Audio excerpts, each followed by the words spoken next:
guys. My goodness. How y'all doing? Good morning, everybody. Morning. All right. So, as you know, we are on our way to New York City, where President Biden will announce a major investment in one of the largest infrastructure projects in the country.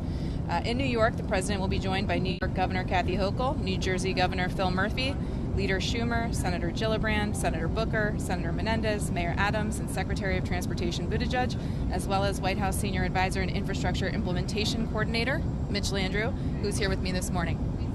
In addition to the Hudson Tunnel project commitment, the president will announce that the administration has awarded nearly $1.2 billion from the Infrastructure Law's new National Infrastructure Project Assistance Discretionary Grant Program for 9 major projects across the country. As evidenced by today's trip to New York, yesterday's visit to Baltimore, and Friday's travel to Philadelphia, the Biden-Harris administration continues to focus on implementing the bipartisan infrastructure law and delivering real results for the American people. With that, I'll turn it over to you. Thank you so much. It's great to be with you guys. As you know, $1.2 trillion to rebuild the country and build a better America. Roads, bridges, airports, ports, waterways, clean air, clean water, high-speed internet, and an entire clean energy economy. We have $185 billion out of the door. Last year we had 7,000 projects that are in some level of formation, and this year we expect to have 20,000 more by the end of the year. We started off this year with a bang. As many of you know, y'all were with us when we announced the big bridge program about 4 weeks ago, where the president went to the Brent Spence Bridge with Leader McConnell and talked about bipartisanship and trying to figure out how to get it done. And this year is all about implementation and execution. On that day, you may recall that the vice president was in Chicago on the south side. The secretary was in Connecticut announcing a program. And of course, not that day, but a few days later, both the secretary and I went to the Golden Gate Bridge to talk about a $400 billion investment to fortify that bridge in the event that they would suffer from another earthquake, essentially to put brake pads on it and to make it more resilient, to make sure that that bridge is in place. Today, actually, we're making another major announcement of 9 mega projects across the country that are in your briefing, but the biggest of which, of course, is the Hudson Tunnel project that we're talking about today for the casing on the end of it. As you guys know, yesterday, the president was in Baltimore announcing another portion of this, because this is also part of the Northeast Corridor and high-speed rail, which is critically important to getting people out of cars onto rail, actually making it more safe, making it more climate friendly, and then of course providing thousands of jobs. So this particular project today that we're talking about, I want to show you this. This is Manhattan, this is New Jersey, this is the Hudson Tunnel. As you can see, this is part of a much larger, it's the biggest infrastructure investment program in the country. This is part of the Gateway program, and there are a bunch of different projects that are part of that. This particular portion today is right here at the Hudson Yards, which is the entrance of the tunnel, which is the first critical step to making sure that all of this is done. 2 of these other projects are already funded in the Northeast Corridor, and the president was last year in New Jersey at the North Portal Bridge. So this is a really critical part. It's $293 million of a $600 million program. That's just the first part of a much larger $16 billion program for the Hudson Tunnel that the federal government is a major part of. Today also we're announcing that we have investments not only in the Brent Spence Bridge, so they got part of the big bridge program and they got part of the mega program, because as you guys said, we pushed a lot of these programs together. They're also announcing funding for the I-10 Calcasieu River Bridge, $150 million, the Metro UP North Line in Chicago, Illinois, the Alligator River Bridge in North Carolina, the I-45 and US 75 corridor in Tulsa, Oklahoma, the Roosevelt Boulevard Multimodal Bridge in Philadelphia, Pennsylvania, I-10 Freight Corridor, $60 million in Mississippi, and the Watson Cruise Multimodal Corridor in California. This is $1.2 billion for 9 projects. So when you put all of these things together, you start to see now the country taking formation and how this money's getting out, starting to get to the ground, coming out of the ground, and providing jobs. We expect that on the project today, the casing project, and then the entire tunnel project, when it's done, is going to create 70,000 high-paying jobs and actually get tons of folks out of cars and into the street, and of course make life a whole lot easier. You know, this particular tunnel, the Hudson Tunnel, was really hurt by Sandy as well, and there was some deterioration in it. So we're actually building an entirely new tunnel not far away from the old one, and when that new tunnel is built, we'll start working on the old tunnel. This has been a partnership between the federal government and the state government, and of course 2 states, so it's a really complicated plan, and we want to thank clearly Senator Schumer and all of the senators who have worked on this, as well as the 2 governors who are all part of continuing to help make this happen. There was some confusion yesterday at the Frederick Douglass Tunnel. 10 years came up about, I think it was like 10 years to complete the project. Is that accurate? I don't know what the exact timeline is, but all of these projects are massive projects that take time. The point is, A, to get the money out of the door, which is, of course, what the president has been able to do when he passed in a once-in-a-generation bill. You know, people have been talking about this forever. And so now the most important part was to get the money. Now we have to get it out the door. Now we have to get it to the ground. And that was what yesterday was about. So I'll get you the timeline on that, but nobody should be surprised that these things take time to do, but we're going as fast as we possibly can. I have a question on your meeting with Elon Musk just a couple of days ago. Off the rail and onto Musk already? Okay. Specifically, if you can talk a little bit about what was discussed, and also did Tesla reach out to set up that meeting, or was that I won't something? talk much about what was discussed, except to say that part of what we're trying to do here, remember I said roads, bridges, airports, ports, waterways, clean air, clean water, and a clean energy economy. And as you can see, the private sector has come into this space in a really dramatic way. Every major auto manufacturer has decided to actually move into the building of electric vehicles. Tesla was there. They weren't there first. They were one of the first, and they have a big footprint. So we've been talking to all of the folks in the private sector to just try to listen to where they are, what their concerns are, how we can work together. You know that there's a substantial amount of money in this bill to help with the creation of critical minerals. You know that there's money in here to build battery plants, because we've made a lot of announcements around that in partnership with the private sector. You also know that we have to get the supply chains right, and then finally we have to create security so that people know that there's a place to charge. And so electrical vehicle charging stations are a critical part of what we're doing. We have to lay down 500,000 of them, but that's only a small portion of the total that's needed. So Tesla's a big player in the market, and that meeting was just one of many meetings we have, having general discussions about where they are, what are they thinking about, what are their pros, what are their cons, and just having a general discussion about the implementation of the bill. Sorry, just a quick follow-up. In terms of sort of just the meeting, because it's Musk and the relationship he has had, at least online with the president. I mean, does this sort of signify a sort of a shift? Why did the White House decide to finally meet him?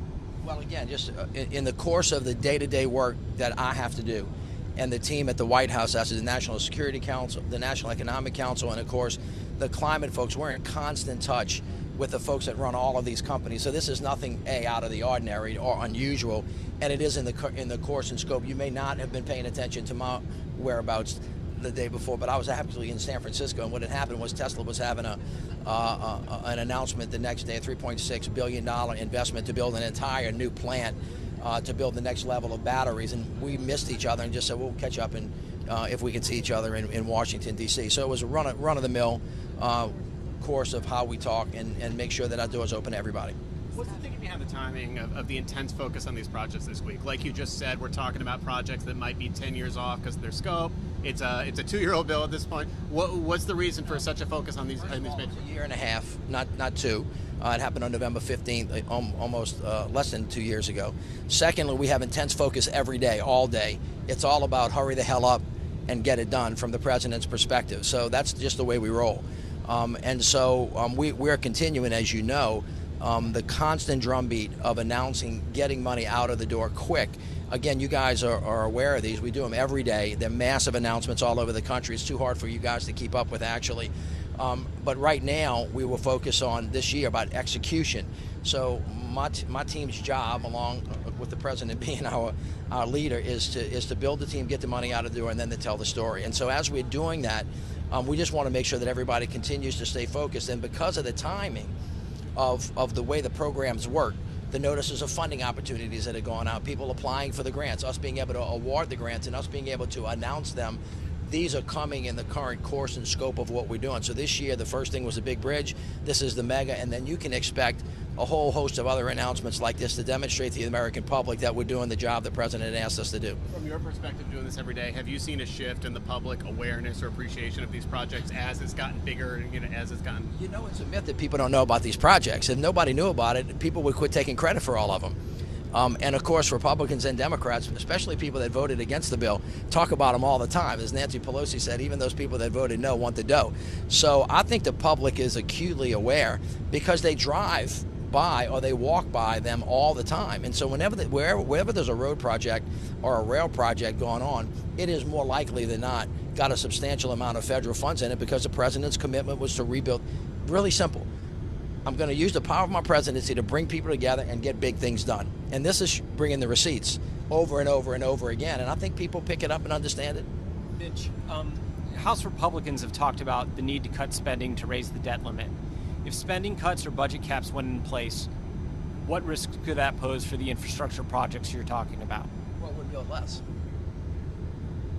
If you have less money, you build less. And so I haven't had in my travels or conversations with one person of whatever stripe who said, I don't want a road, or I don't want you to fill the pothole, or I don't want a new bridge, or please let me keep dirty water, or by the way, we need high-speed internet because I don't want to talk to anybody. We haven't had that conversation. And so I just think, again, I'm not in the business of politics, but in general policy, if there are folks on the Hill that want to take away money from projects, they ought to, I think, identify which projects they don't want.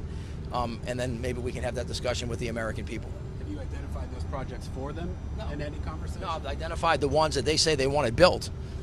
That's what's happening. Everybody, as you know, when you look at these things, and maybe you should, we'll get you some information on this. Every one of these programs is way oversubscribed. So 1.2 trillion is a huge amount of money. It's the most that we've ever had. But on every one of these application processes, of course, which is available to you, you can look at how many people applied, and then of course only about 10% of the projects are getting a yes. So we should have a fairly good scope of what all the asks in the country were at this time. And I assure you that I have not had one person, whether they be Republican or Democrat or Independent, say please stop funding projects in my district because we need to save money. I haven't heard that yet, and if I do, we'll deal with it at that time. You might ask them that. How are you planning, sort of proactively, to sort of deal with forced cuts to your budget? Well, we're full speed ahead. I mean, we're on the execute. By the way, Congress has got an important job, which is to pass the law. This law is passed. We're in the business of execution. That's our job. And until we receive a direction otherwise, we're full speed ahead every damn day. As the president said, hurry the hell up mode. And that's our mission. And from him, that's his directive, and that's what we're doing. Hey, Olivia, can we get some? Yes. Yeah. Y'all good? Cool. Thank you. Y'all guys. done with me? Y'all say, Mitch, we're finished with you and you're boring, so go. All right, thank you. Okay. I can see the waves below, so I'm going to try to stay upright long enough to give you guys a couple of updates you're looking for. On Tyree Nichols, we haven't had a briefing or gaggle since we all saw the horrific footage of the beating that resulted in Tyree Nichols' death last week. So I wanted to take a few minutes to address that here. As you heard from the president last week, he was outraged and deeply pained to see the video. He spoke with Mr. Nichols' mother and stepfather to express his condolences and commend the family's courage and strength. Tomorrow, White House officials will also travel to Memphis, Tennessee to attend the funeral for Mr. Nichols. When President Biden spoke with Mr. Nichols' family last week, he told them that he was going to be making the case to Congress to pass the George Floyd Justice and Policing Act. To that end, President Biden spoke yesterday with Representative Horsford and plans to host a small group of Congressional Black Caucus members at the White House this Thursday to discuss police reform legislation and other shared priorities. President Biden is committed to doing everything in his power to ensure our criminal justice system lives up to the promise of fair and impartial justice, equal treatment, and dignity for all. When Senate Republicans blocked the George Floyd Justice and Policing Act from reaching his desk last year, President Biden signed an executive order that mandated stricter use of force standards and accountability provisions for federal law enforcement, as well as measures to strengthen accountability at the state and local level. But as the president has said, executive action can't take the place of federal legislation, and we need Congress to come together and take action to ensure our justice system lives up to its name. Does the White House have any reaction to Congressman Santos recusing himself from his assignments?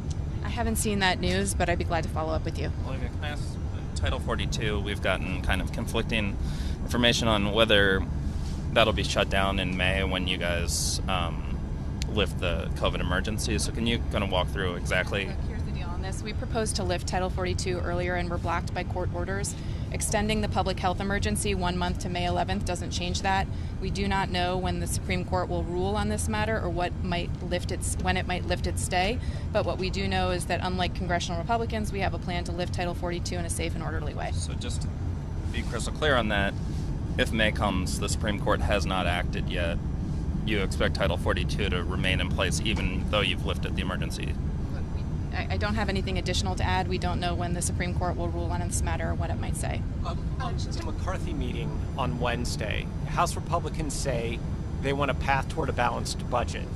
Does the White House think a balanced budget is a good goal and something it should pursue for the economy?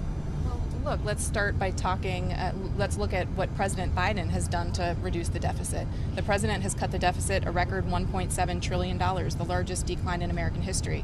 His Inflation Reduction Act reduces it by hundreds of billions more. Whereas the deficit increased every single year under Donald Trump, his 4 years in office are responsible for 25% of our total national debt from the last 230 years. And the first bill that House Republicans passed this year would add $114 billion extra to the deficit by helping billionaires cheat on their taxes. That's on top of the $2 trillion in Trump tax cuts favoring the wealthy that they propose extending. So when President Biden says he will work to reduce the deficit, he's not just said it, he's acted on it. And you know, he wants to hear Republicans' plans to do the same. Is that a continued goal going forward for the president? The president said he's happy to talk with anyone with ideas to responsibly lower the deficit, and he's put forward several proposals to do so by making the rich and big corporations pay their fair share. But what's the Republican plan? Is it to cut Social Security and Medicare? Is it to raise the retirement age? Speaker McCarthy claims he doesn't want to do what he has previously voted for in this regard. He should share what his plan is. Just a quick question on Ukraine, Olivia. Yesterday, the president said he is not giving Ukraine any F-16s. This was during the Gaggle. So we just wanted to understand, is he still willing to sell Ukraine F-16s? I don't have anything to add to the president's comments, but I think, as you all know, we're sending a significant amount of weapons and security assistance to Ukraine right now to help with their ongoing battlefield needs in response to Russian aggression. We've sent artillery, ammunition, armored vehicles, critical air defense capabilities. We're in regular contact about their battlefield needs, and I expect we're going to have more security assistance to announce soon. And with that, I think we are a few feet off the ground, so I'm going to go take a seat. Thanks, everybody. Thank you.